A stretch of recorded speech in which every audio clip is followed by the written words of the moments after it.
ओम शांति। आज 5 अगस्त 2025 की साकार मधुर महावाक्य है। आज की मधुर महावाक्य में बाबा बोले, मीठे बच्चे, बाप आए हैं इस वेश्यालय को शिवालय बनाने। बाप आए हैं इस वेश्यालय को शिवालय बनाने। तुम्हारा कर्तव्य है वेश्याओं को भी ईश्वरीय संदेश दे, उनका भी कल्याण करना। आज का प्रश्न है, कौन से बच्चे अपना बहुत बड़ा नुकसान करते हैं? बहुत ध्यान से सुने कि कौन से बच्चे नुकसान करते हैं। उत्तर है, जो किसी भी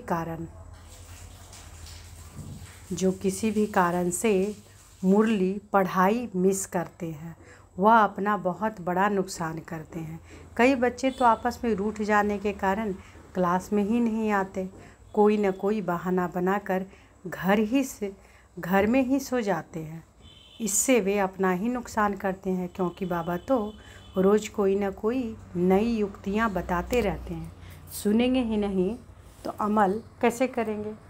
तो बाबा क्या बोलते हैं कि कौन से बच्चे अपना बड़ा नुकसान करते हैं? तो जो किसी भी कारण से मुरली यानी पढ़ाई को मिस करते हैं, वह अपना बहुत बड़ा नुकसान करते हैं। कई बच्चे तो आपस में रूठ जाने के कारण क्लास में ही नहीं आते हैं, कोई ना कोई बहाना बनाकर घर में ही सो जाते हैं। इससे वे अपना ही नुकसान करते हैं, क्योंकि बाबा तो रोज़ कोई ना कोई युक्तियाँ बताते रहते हैं। सुनेंगे ही नहीं तो अमल कैसे लाएंगे अमल में? ओम शांति। मीठे मीठे रूहानी बच्चे यह तो जानते हैं कि अभी हम विश्व के मालिक बनने के लिए पुरुषार्थ कर रहे हैं। भल माया भी भुला देती है, कोई कोई तो सारा दिन भुला देती है, कोई कोई को तो सारा दिन भुला देती है। कभी याद ही नहीं करते जो खुशी में हो। हमको भगवान पढ़ाते हैं यह भी भूल जाते हैं। भूल जाने के कारण फिर और कोई सर्विस नहीं कर सकते हैं। तो बाबा देखते रहते हैं कि कौन बच्चे हैं कि जो माया जो है भुला देती है, तो सारा दिन ही बाबा को याद ही नहीं करते। उनको याद ही नहीं रहता कि हमें पढ़ाने वाला स्वयं परमात्मा पिता है, जो टीचर बना हमें पढ़ा रहे हैं। और भूल जाने के कारण क्या करते, जब भूल जाते हैं तो फिर सर्विस भी नहीं कर सकते। रात को बाबा ने समझाया, अधम ते अधम जो वेश्यालय हैं उनकी सर्विस करनी चाहिए। वेश्याओं के लिए तुम ऐलान करो कि तुम बाप के इस ज्ञान को धारण करने से स्वर्ग के विश्व की महारानी बन सकती हो। साहूकार लोग नहीं बन सकते। जो जानते हैं, पढ़े लिखे हैं, वह प्रबंध करेंगे उन्हों को ज्ञान देने का। तो बेचारी बहुत खुश होगी, क्योंकि वह भी अबलाएं हैं, उनको तुम समझा सकते हो। युक्तियाँ तो बहुत ही बाप समझाते रहते हैं। बाबा तो युक्तियाँ बताते रहते हैं, समझाते रहते हैं कि बोलो, तुम ही ऊंची से ऊंची, नीच से नीच बनी हो। तुम्हें ऊंची से ऊंची थी, नीच से नीच बनी हो। तुम्हारे नाम से ही भारत विश्वविद्यालय बना है, फिर तुम शिवालय में जा सकती हो यह पुरुषार्थ करने से। तो बाबा बताते हैं, युक्तियाँ बताते कैसे कैसे बताना है। तुम अभी पैसे के लिए कितना गंदा काम करती हो, अब यह छोड़ो। ऐसा समझाने से वह बहुत खुश होंगी, तुमको कोई रोक नहीं सकते। यह तो अच्छी बात है ना। गरीबों का है ही भगवान, पैसे के कारण बहुत गंदा काम करती हैं, उन्हों का जैसे धंधा चलता है। अभी बच्चे कहते हैं कि हम युक्तियाँ निकालेंगे, सर्विस वृद्धि को कैसे पाएं। कोई बच्चे कोई ना कोई बात में रूठ ही पड़ते हैं, पढ़ाई भी छोड़ देते हैं। यह नहीं समझते कि हम नहीं पढ़ेंगे तो अपना ही नुकसान करेंगे, रूठ कर बैठ जाते हैं। फलानी ने यह कहा, ऐसे कहा, इसलिए आते नहीं। हफ्ते में एक बार मुश्किल आते हैं। बाबा तो मुरलियों में कभी क्या राय कभी क्या राय देते रहते हैं। मुरली सुनना तो चाहिए ना, क्लास में जब आएंगे तो सुनेंगे। ऐसे बहुत हैं कि कारण अकार ने बहाना बनाए सो जाएंगे। अच्छा, आज नहीं जाते हैं। अरे बाबा ऐसी अच्छी अच्छी पॉइंट सुनाते हैं, सर्विस करेंगे तो उच्च पद भी पाएंगे, यह तो पढ़ाई है। बनारस हिंदू यूनिवर्सिटी आदि में शास्त्र बहुत पढ़ते हैं, दूसरा कोई धंधा नहीं होगा तो बस शास्त्र कंठ का सत्संग शुरू कर देते हैं। उसमें उद्देश्य आदि तो कुछ है नहीं। इस पढ़ाई से तो सबका बेड़ा पार होता है। तो तुम बच्चों को ऐसे ऐसे अधम की सर्विस करनी है। साहूकार लोग जब देखेंगे कि यहाँ ऐसे ऐसे आते हैं तो उनके आने की दिल नहीं होगी। देह अभिमान है ना, उनको लज्जा आएगी। अच्छा, तो उनका एक अलग स्कूल खोल लो। वह पढ़ाई तो है पाई पैसे की, शरीर निर्वार्थ। यह तो 21 जन्मों के लिए कितनों का कल्याण हो जाएगा। अक्सर करके माताएं भी पूछती हैं कि बाबा घर में गीता पाठशाला खोलें। उन्हों को ईश्वरीय सेवा का शौक़ रहता है। पुरुष लोग तो इधर उधर क्लब आदि में घूमते रहते हैं।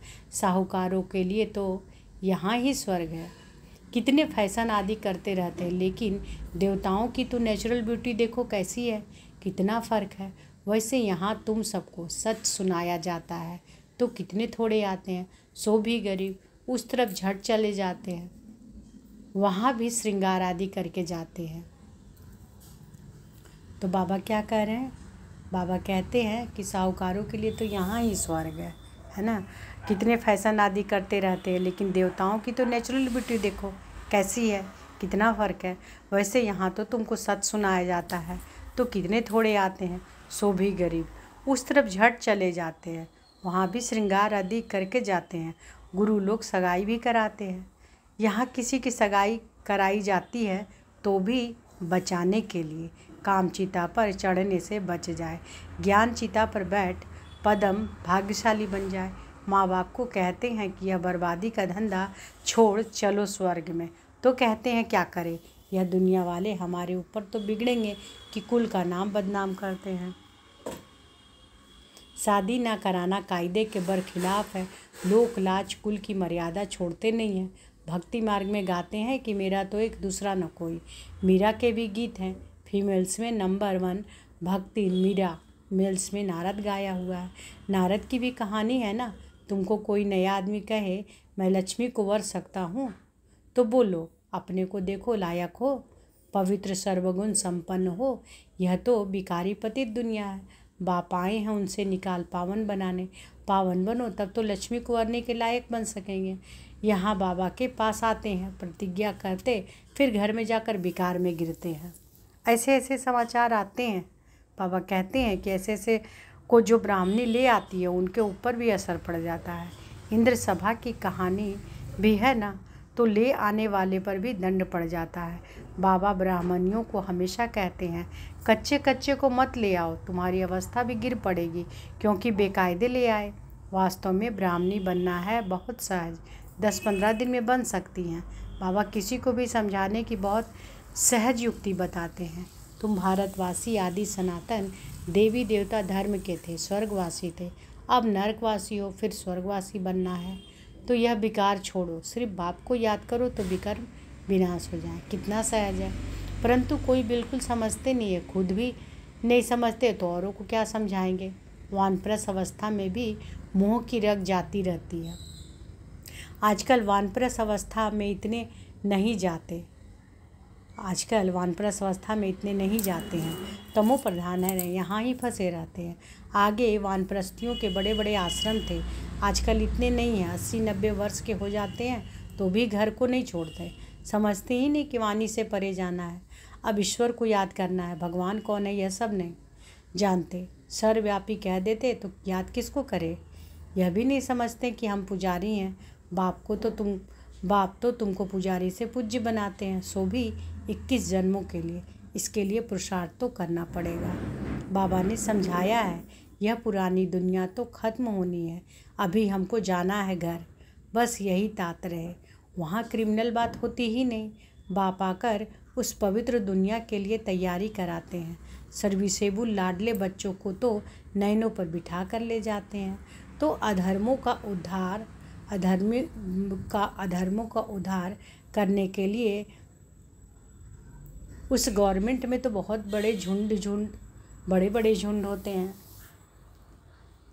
तो बाबा कहते हैं उस अधर्मों का उद्धार करने के लिए बहादुरी चाहिए। उस गवर्नमेंट में तो बड़े बड़े झुंड होते हैं, टिप टॉप हो जाते हैं, पढ़े लिखे हैं।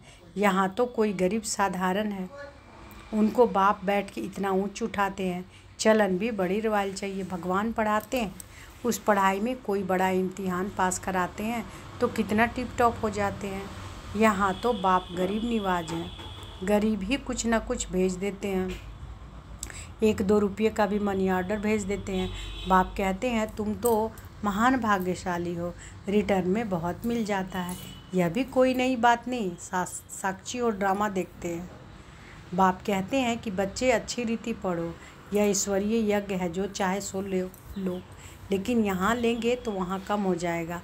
स्वर्ग में तो सब कुछ मिलना है। बाबा को तो सर्विस में बड़े फुर्त बच्चे चाहिए, सुदेश जैसी, मोहिनी जैसी, यानी सुदेश दीदी, मोहिनी दीदी जैसी, जिनको सर्विस का उमंग हो। तुम्हारा नाम बहुत बाला हो जाएगा, फिर तुमको बहुत मान देंगे।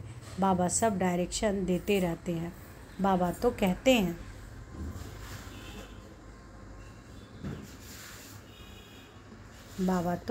हैं कि यहाँ बच्चों को कितना समय मिले, जितना समय मिले याद में रहो।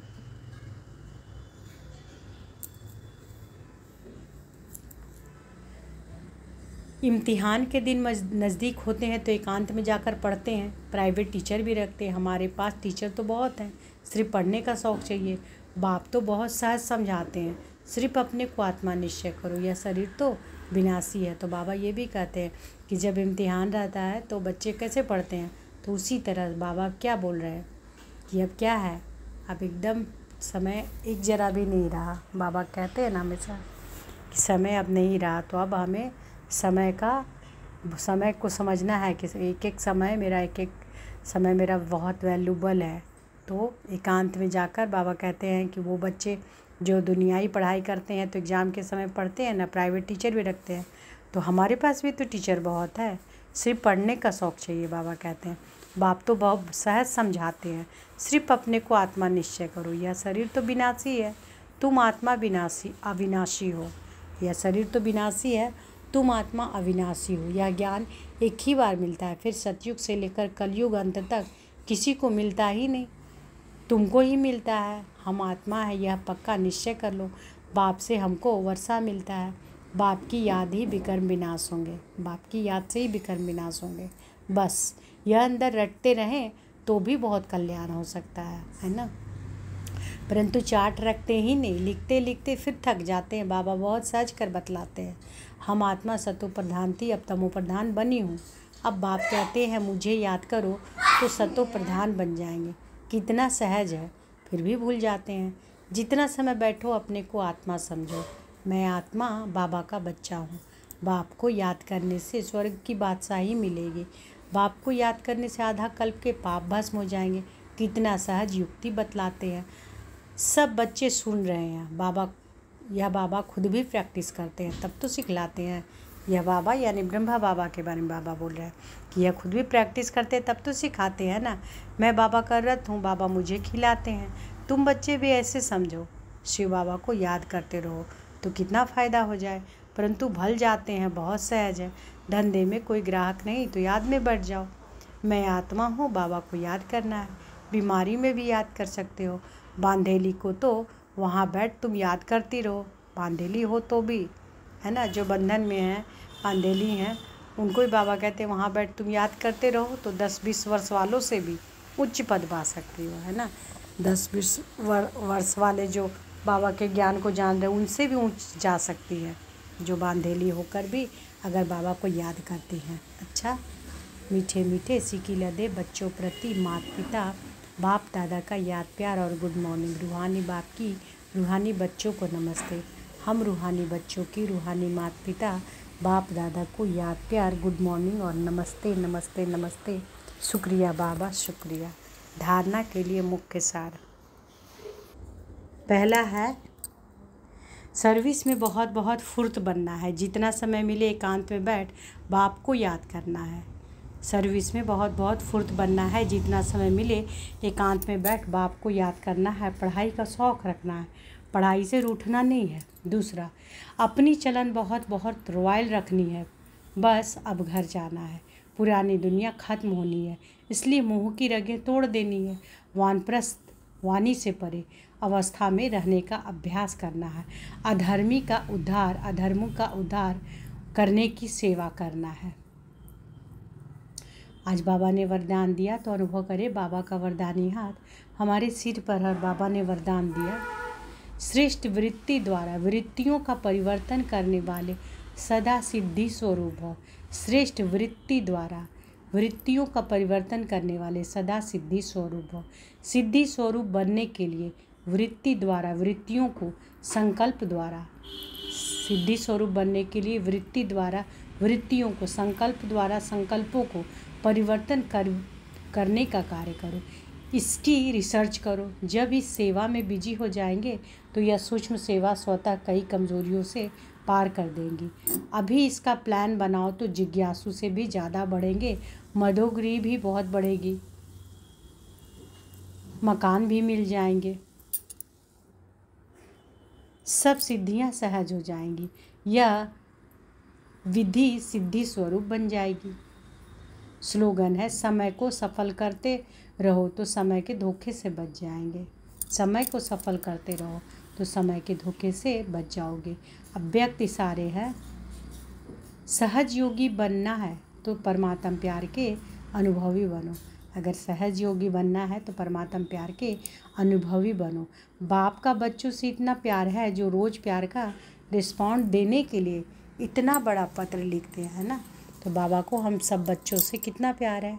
सभी बच्चों को बाबा अपना सब बच्चों को प्यार का रिस्पॉन्ड देते हैं। कैसे देते हैं? इस मुरली के द्वारा, इस पत्र के द्वारा, है ना। याद प्यार देते हैं और साथी बन सदा निभाते हैं। तो इस प्यार में अपनी सब कमज़ोरियाँ कुर्बान कर दो। बाबा कहते हैं कि जब बाबा हम सबों का कितना ध्यान रखते हैं, बाबा हम बच्चों को इतना प्यार देते हैं, जो रोज़ प्यार का रिस्पॉन्ड देते हैं, इतना बड़ा पत्र लिखते हैं, याद प्यार देते हैं और साथी बन सदा साथ निभाते हैं। तो इस प्यार में अपनी सब कमज़ोरियाँ कुर्बान कर दो। बाबा कहते हैं परमात्म प्यार में ऐसे समाये रहो जो कभी हद का प्रभाव अपनी ओर आकर्षित ना कर सके। तो हद का जो प्रभाव है वो ना खींच सके। बाबा के प्यार में इतने समाये रहो, है ना। सदा बेहद की प्राप्तियों में मगन रहो, जिससे रूहानियत की खुशबू वातावरण में फैल जाए। तो आज की मधुर महावाक्य में बाबा क्या बोले हैं कि बाप आए हैं इस वेश्यालय को शिवालय बनाने। तुम्हारा कर्तव्य है वेश्याओं को भी ईश्वरीय संदेश दे, उनका भी कल्याण करना। और कौन से बच्चे अपना नुकसान करते हैं? जो किसी भी कारण मुरली यानी पढ़ाई को मिस कर देते हैं, अपना ही नुकसान करते हैं। आपस में रूठ जाते हैं बच्चे और क्लास जाना बंद कर देते हैं, कोई ना कोई बहाना बनाकर घर में ही सो जाते हैं। तो वही बाबा कहते हैं इससे वो क्या होता है, अपना ही नुकसान करते हैं। क्योंकि बाबा तो रोज़ कोई ना कोई नई युक्तियाँ बताते रहते हैं। हर दिन की मुरली सब लोग अगर ध्यान से सुनेंगे तो देखिए बाबा हर दिन कुछ अच्छा पॉइंट देते ही हैं, अलग अलग पॉइंट देते हैं, युक्तियाँ बताते रहते हैं। तो सुनेंगे ही नहीं तो अमल कैसे करेंगे? बाबा कहते हैं कि जब सुनेंगे ही नहीं तो अमल कैसे करेंगे? जब पढ़ाई छोड़ देंगे तो कैसे अमल करेंगे? अच्छा, शुक्रिया बाबा, शुक्रिया। ओम शांति।